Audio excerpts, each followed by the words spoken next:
back to Camp Croft and went in through basic then, and at the end of basic they asked me to stay on and to as cadre, so I did, and I made sergeant, and I stayed in that till I went down to OCS. What did they teach in 3 months of basic? Well, basically, in the infantry, it's marching, arms, how to fire your arms. You learn everything from your M1 to your BAR to your flamethrower and to a small artillery piece, and that was about it. And they just teach you how to fall on barbed wire and let somebody jump on your back and get across the barbed wire, and they put you in a foxhole and let a tank run over the top of you, just so you get the experience with a tank going over the top of you. It was, and then how to throw hand grenades. And I did have one experience with a hand grenade fellow. I was teaching. We had this fellow come up, and then we had an embankment build up about yay high, and then threw the grenade. Well, he just dropped down and blew it. And these were live grenades, and I had a fellow there, this young kid. All of us were kids though, and a young kid, and he pulled the pin on the grenade, let the handle fly off, and he dropped the damn grenade. So how many seconds do you have before you it goes off? You got about 12 seconds.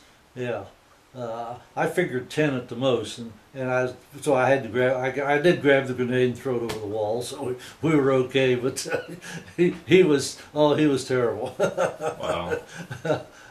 But I remember that real well in basic. Well, this was after basic, of course, you know, and that. And when I was a sergeant in cadre, it was a good job. It really was. I enjoyed it.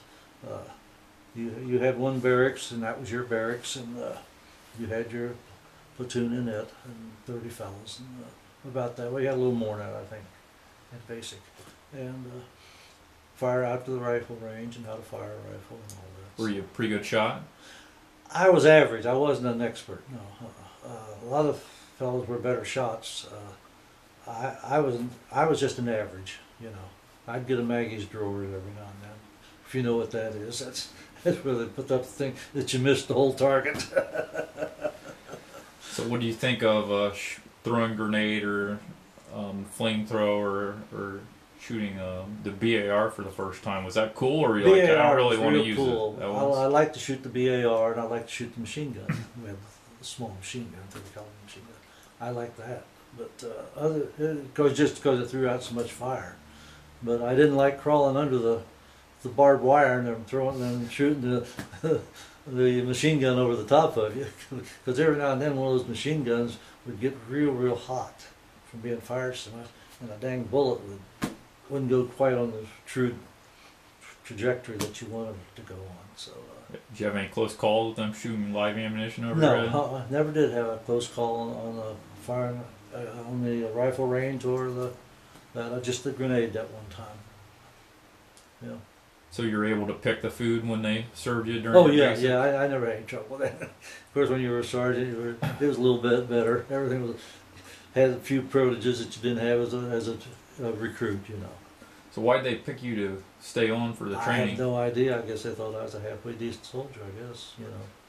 So how long did you stay on training the next group of basic people?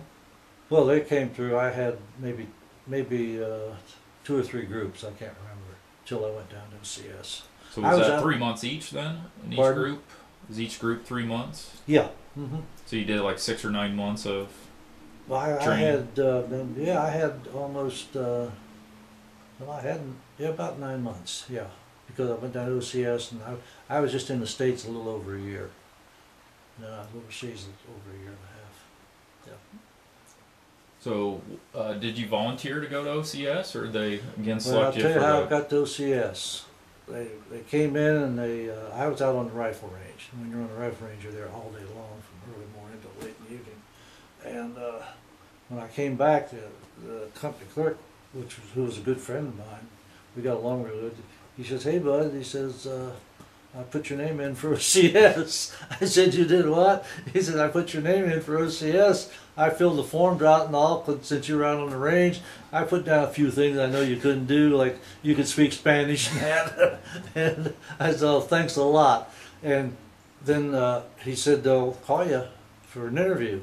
So that was kind of interesting because it's just like you see in the movies now. They called me the next day. They called me, and go to interview me. And you walk into this one door and you stand there, and they come in and tell you to have a seat. And there's 5 of them there, from majors on up to colonels, I guess it was. I'm not quite sure. There wasn't any generals there, I'm sure. And they start asking you questions. Why would you want to become an officer, and how this and that and everything? So I just, very honest with them and everything, and had no problems. They said, well, we're going to post on the board at a certain hour, like 7 o'clock, and if your name's on there, why, you're going to go down to OCS. During the same day? Same day.